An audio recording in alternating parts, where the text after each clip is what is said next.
Etika ketika berhubungan dengan orang lain. Yang pertama, harus sopan. Jangan gonyak-ganyok ngeling semi. Gonyak-ganyok ngeling semi itu perilakunya ndak sopan, membuat malu. Di Jawa konsep malu itu luar biasa. Kalau kamu sudah disebut orang duwe isin, itu kiamat duniamu. Kamu sudah tidak dianggap manusia dewasa. Jadi ndak, hati-hati, jangan melakukan sesuatu yang memalukan. Biasanya hal-hal yang ndak sopan. Dan itu nanti kalau belajar etiket Jawa, sangat banyak hal. Hati-hati benar orang Jawa untuk tidak membuat malu. Mulai cara makan, cara minum, cara ngomong, cara lewat, cara. Ada rumusnya sendiri. Untuk tidak apa? Tidak memalukan. Ngomong aja kan ada levelnya. Mau nguku, mau kromo inggil. Itu yang bikin siswa-siswa hari ini stres itu. Belajar bahasa Jawa itu kan. Tapi enggak, karena memang di Jawa konsep malu itu luar biasa. Dan ndak boleh nggugu karepe priyangga. Nggak boleh sak karepe dhewe. Apa-apa dipikir dulu, dipertimbangkan. Jangan mabuk pujian. Tempatkan diri. Patuhi tatanan negara, angger-anggering keprabon. Oke, terus saya agak cepat, wis 9:30. Kemudian, kalau tadi ya aspek pasifnya, aspek aktifnya apa? Bangkit, ajur, ajar. Pandai bergaul, kalau diajak omong menyenangkan. Kadang-kadang basa-basi tapi basa-basinya menyenangkan. Mung ngenaki tiasing liyan. Kan ada orang itu ditonton wae kita males. Diajak ngomong ndak penak sama sekali. Dari mana Mas? Dari belakang. Mau kemana? Mau ke depan. Wis nyebeli tenan. Ndak bisa diajak santai, nggak bisa. Kok jalan kaki aja Mas? Emangnya ngerangkak? Ndak enak. Diajak guyon ndak bisa. Diajak serius sak karepe dhewe. Kalau dia datang kita sumpek. Nah, ndak bangkit ajur ajar. Orang Jawa suka yang gerapyak. Gerapyak itu kalau diajak ngomong menanggapi, tidak cuek, tapi juga tidak berlebihan. Terus kadang-kadang dalam rangka membahagiakan orang lain dan bisa mbusui ujaring jalmi. Kadang-kadang pura-pura bodoh, pura-pura ndak ngerti. Nggih to, ngoten to. Itu kan bikin orang yang ngajak ngomong semangat. Daripada diajak ngomong, alah wis tahu, wis ngerti. Ya kan, kadang-kadang kan kamu gitu aja. Alah wis ngerti, wis rasa diteruske. Wis tahu. Itu kan ndak enak. Kadang-kadang kamu harus pura-pura. Oh iya toh, baru tahu saya padahal ya wis ngerti. Itu kan lebih menyenangkan orang kayak gini. Bisa mengambil hati. Oke. Kemudian jangan berperilaku kayak orang dungu. Tadi sudah disebut ya. Sombong, ingin dipuji, tidak mau kalah, meremehkan orang lain. Ini di banyak ajaran moral sudah disebut. Nyawanya, sumbernya perbuatan jelek itu merasa besar, merasa tinggi, merasa sudah bisa. Nah, ini yang agak unik dari Wedotomo. Kalau tadi kan berhadapan dengan manusia sama etika individual. Sekarang ada perilaku kita di hadapan Tuhan. Nanti ada 4 cara kita. Sembah rogo, sembah cipto, ada sembah jiwa, dan yang keempat sembah rasa. Sembah ini jangan selalu diartikan sholat sembahyang ya. Itu bikin orang salah paham, dianggap wah wong Jawa bid'ah kabeh sini. Enggak, sembah itu ya mungkin nanti yang sholat disebut sembahyang. Sembah itu kan menyembah, yang itu Tuhan. Sembahyang itu menyembah Tuhan. Hidup kita itu isinya sembah semua. Sembah itu persembahan untuk Tuhan. Ya ada yang formal kayak sholat, ada yang ngaji kita ini termasuk sembah. Kita persembahkan untuk Tuhan. Karena kalau ada yang tidak sembah untuk Tuhan, tidak dipersembahkan untuk Tuhan, ya hidup kita sia-sia. Wong inna lillahi wa inna ilaihi roji'un. Inna sholati wa nusuki wa mahyaya wa mamati lillahi rabbil alamin. Sholatku, ibadahku, hidupku, semuanya persembahan untuk Tuhan, maka lakukan yang terbaik. Kalau sedang belajar, belajar sekeras-kerasnya. Kamu sedang mempersembahkan sesuatu untuk Tuhan. Kalau kamu sedang ngaji, ngaji seserius mungkin. Kamu sedang mempersembahkan sesuatu untuk Tuhan. Kalau makan juga makan yang serius. Jangan disambi macam-macam yang menghilangkan nilai sakralnya makan. Karena kamu sedang mempersembahkan sesuatu untuk Tuhan. Dalam Islam segala hal kan ibadah. Nah, ada level etisnya di hadapan Tuhan. Yang pertama namanya sembah rogo. Sembah rogo ini yang sholat lahir yang kita lihat. Jadi sholat 5 waktu. Fisik sifatnya. Wudunya pakai air. Cuma ini langkah paling awal. Kalau bahasanya di Wedotomo, sembah rogo muniku pakartining wong amagang laku. Jadi ini langkah paling awal. Tidak boleh merasa sudah selesai dengan sembahyang. Dengan sholat saja sudah beres. Sembahyang ora cahkai, sembahyang oke, sip, wis. Tidak cukup itu. Itu hanya awalnya. Perlu masuk ke dalam namanya sembah cipta. Atau kadang disebut sembah kalbu. Kalau ini yang sholat batinnya. Caranya apa? Membersihkan dari kungkungan hawa nafsu. Tazkiyatun nafas.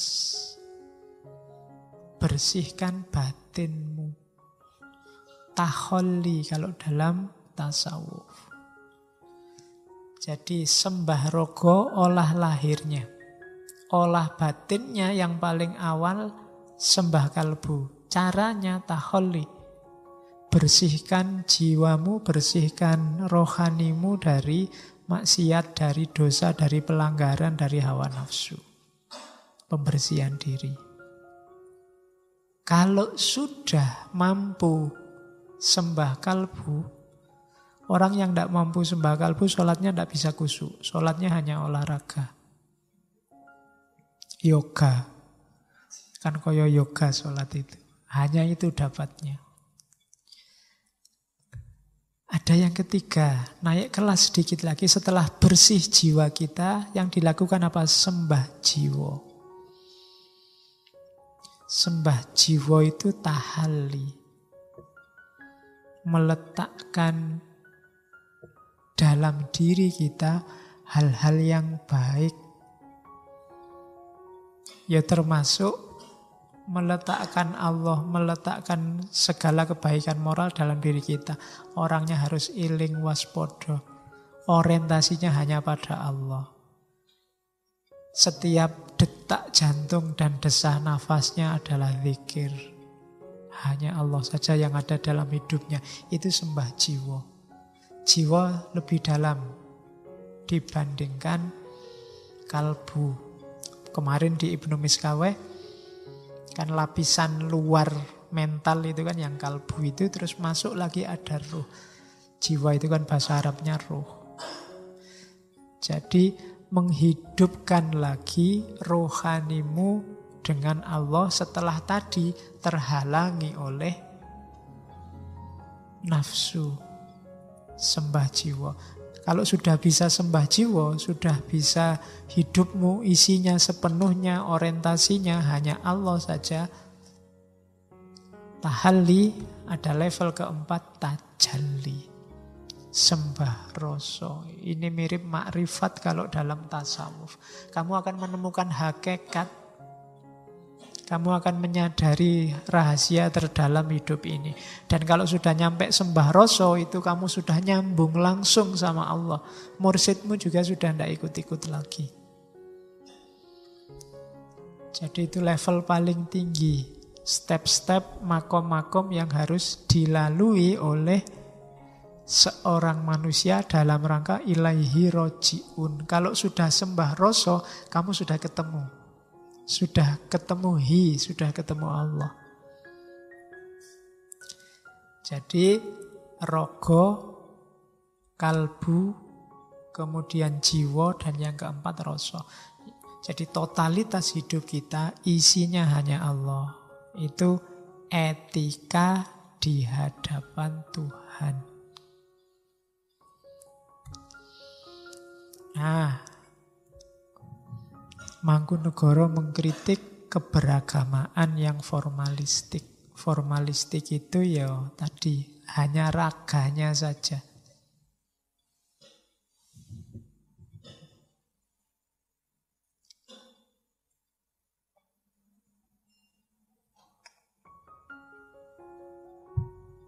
Niru Nabi iya, tapi fisiknya saja dan untuk pamer.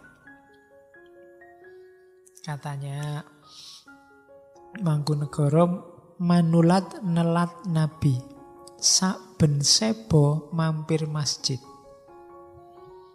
Jadi suka meniru Nabi hanya untuk pamer dan setiap waktu masjid. Ya, maksudnya bukan takmir loh ya. Yang rajin ke masjid hanya untuk pamer. Aku loh anak soleh. Sama kayak kalian berangkat ngaji sambil ngererik yang nongkrong di kafe sebelah itu. Apa orang-orang sesat itu. Yang lurus ya yang ngaji ini ya itu podo. Jadi mental formalisme ngaji sebenarnya. Formalitasmu ngaji karena mentalmu sebenarnya bukan mental pencari ilmu kalau yang ada di pikiranmu itu. Aku lo ngaji tiap malam Kamis. Malam Jumat ada ngaji apa aja aku hadir. Nggak kayak kamu. Kamu open yang kamar nonton TV, rokokan, jalan-jalan apa. Aku lebih baik dari kamu. Formalisme. Masjid ada acara apa aja aku datang. Ya. Cuma membacanya jangan dibalik ya. Kalau begitu saya nggak sombong Pak, tapi ya nggak ke masjid ya nggak. Karena step paling awal itu sembah rogo. Iya ke masjidnya, tapi isinya jangan cuma pamer. Tuh. Terus ini kritiknya lagi. Anak muda semacam itu hanya berkutat pada syariat dan tidak sampai hakikat. Anggung anggubel sarengat. Ya orang Jawa jangan disuruh baca ain. Syariat jadi sarengat. Saringane tanden weruhi. Jadi berkutat dengan syariat tapi tidak ngerti hakikat. Tidak ngerti apa tujuannya syariat. Kayak orang sibuk mengumpulkan duit, tidak tahu kalau duit itu cuma alat. Syariat itu kan jalan alat kita. Untuk apa? Untuk ketemu Allah. Tapi banyak orang tawuran, gegeran, sibuk menjatuhkan orang lain gara-gara syariat. Itu selain tidak paham hakikat juga dia salah fungsi. Syariat dipakai jalan untuk nuding-nuding orang lain, mengkafirkan, membid'ahkan orang lain. Itu anggung anggabel syariat, saringane tanden weruhi. Jika berkhutbah berirama dandang gulo gaya palaran. Kalamun maca khutbah lelagone dandang genis. Swara arum ngumandang cengkok palaran. Suaranya enak kalau ngaji luar biasa. Tapi yo pamer. Untuk menunjukkan kedahsyatan ilmu agamanya. Untuk menunjukkan ketinggian makom spiritualnya. Untuk menunjukkan kedalaman religiositasnya. Cuma pamer. Padahal katanya Mangkunegara, mbok beragama biasa-biasa welak wis cukup. Padahal satidik wae wis cukup. Nelat kas ngepleki pekeh. Jangan bersemangat niru ahli fikih. Wong kita itu makome umat, makome rakyat, ya rakyat saja lah, ndak usah gaya kayak ahli fikih. Wong kita ngaji masih ngejah ikut-ikutan mengharamkan, ikut-ikutan membid'ahkan orang lain. Ndak, kita bukan ahli fikih. Wis biasa wae beragama untuk kepentingan batin kita. Ndak usah berlagak kayak yang ahli fikih sudah ada. Kamu nggak usah ikut-ikutan, nanti ahli fikih dia bisa ngerti dewe. Kan sekarang banyak ahli fikih dadaan. Ya kan? Tiba-tiba kuliahnya apa, ndak lulus-lulus, begitu nulis neng medsos isinya memfatwakan kafir, memfatwakan haram lah. Ahli fikih dadaan. Ndak usah gaya kayak ahli fikih. Bukan mufti. Jadi beragama biasa saja.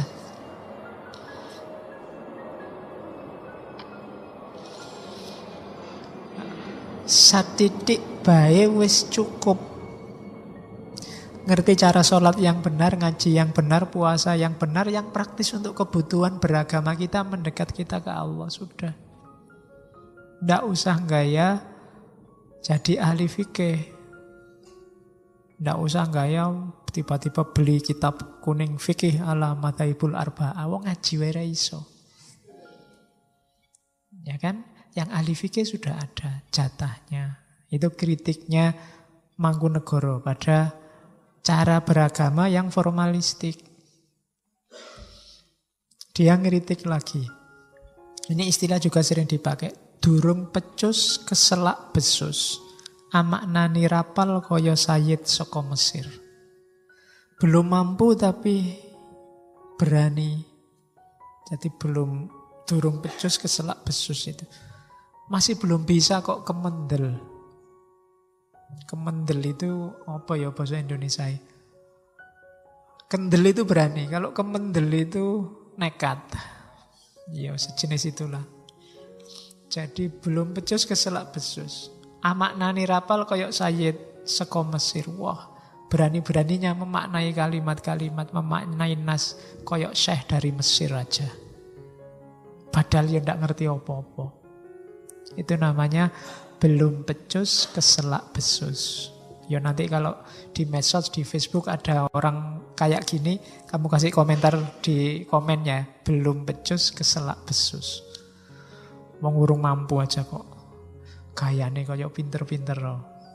Itu belum pecus keselak besus. Ya kalau memang kiai, kalau memang ulama, ya memang jatahnya mereka. Ahli fikih bisa istimbat hukum, iya. Tapi yang kayak kita-kita awam itu mbok sudah wong bisane cuma manut. Nggak usah ikut-ikutan nyalahkan orang lain. Yang berhak nyalahkan mungkin yang ahlinya. Oke. Terus kritiknya dilanjutkan.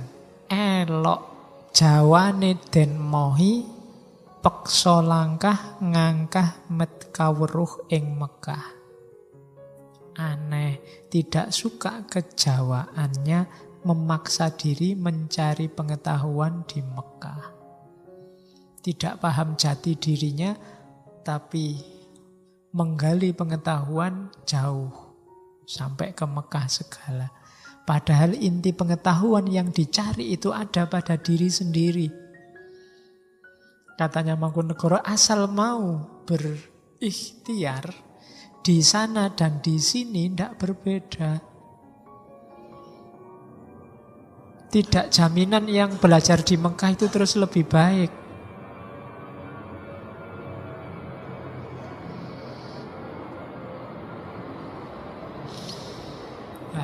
Ambil nafas sebentar.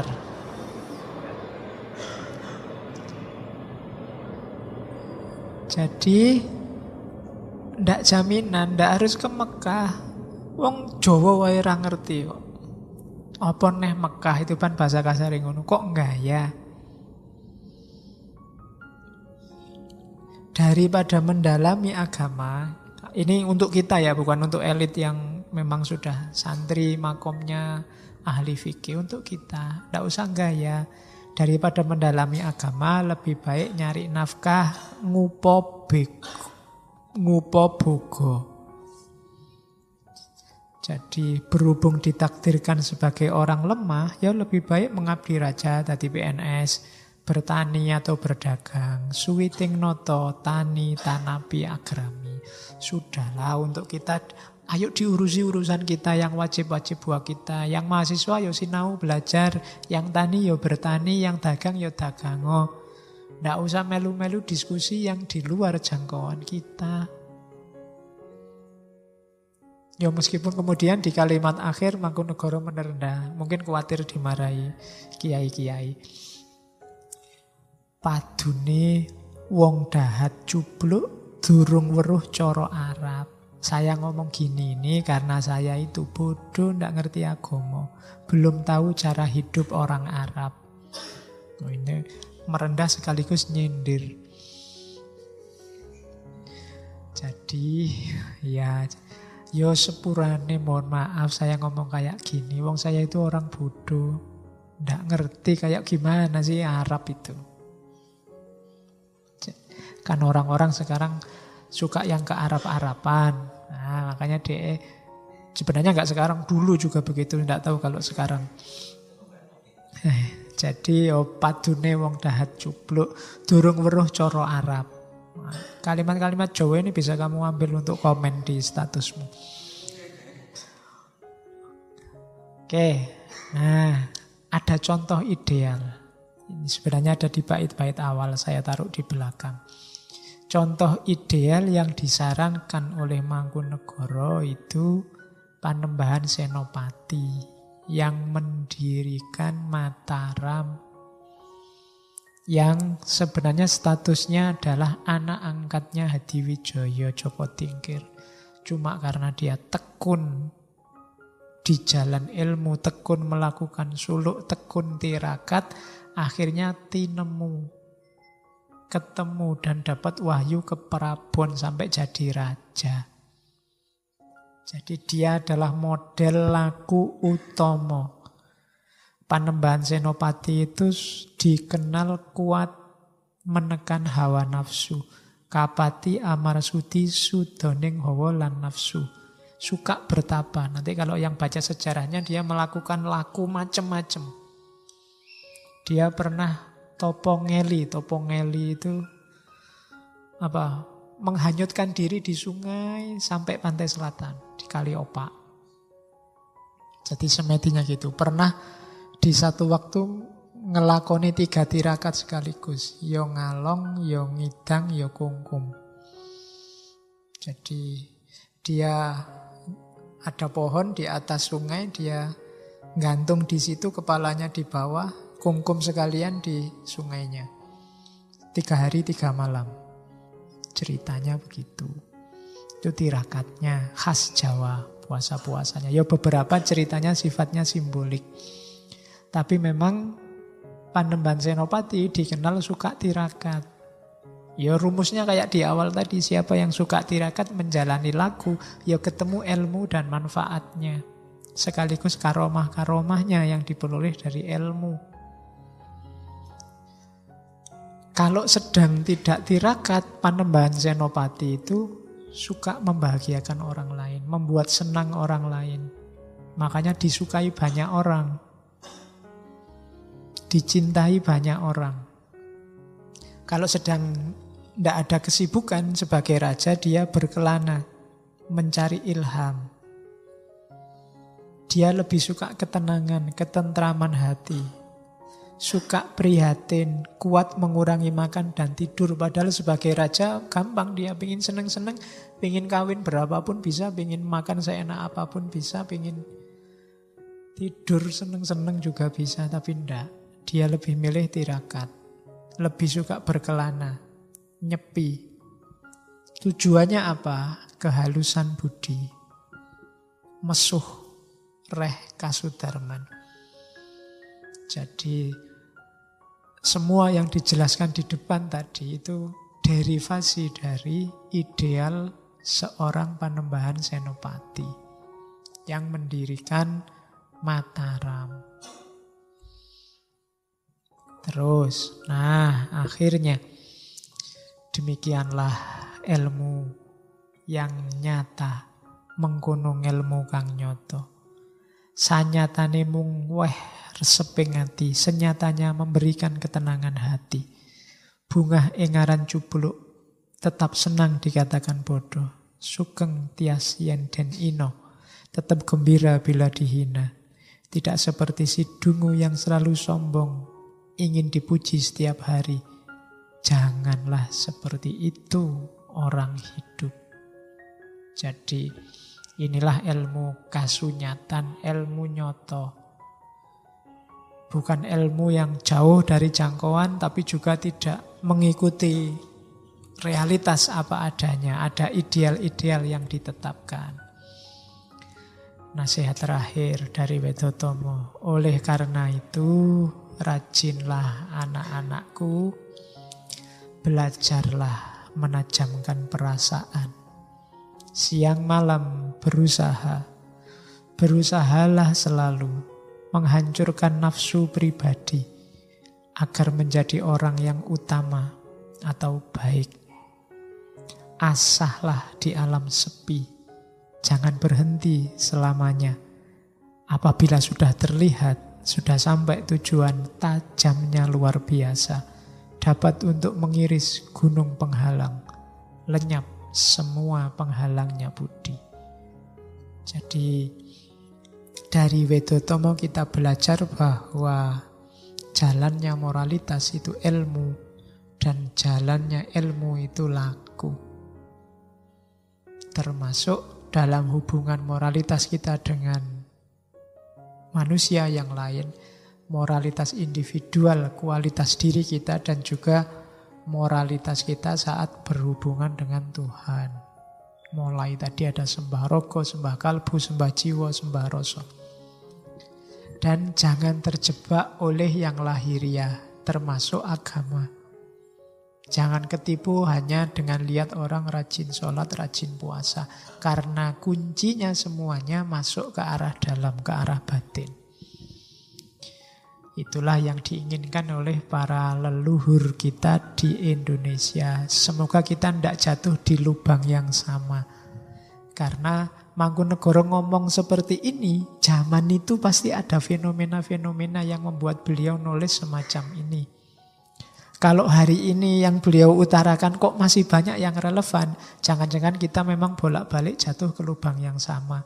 Ciri-ciri orang yang tidak pinter. Maka kita harus berusaha mulai sekarang untuk jadi orang pinter. Yang eling lan waspodo. Bisa ngambil pelajaran dari sekeliling kita dan menerapkannya untuk hidup kita.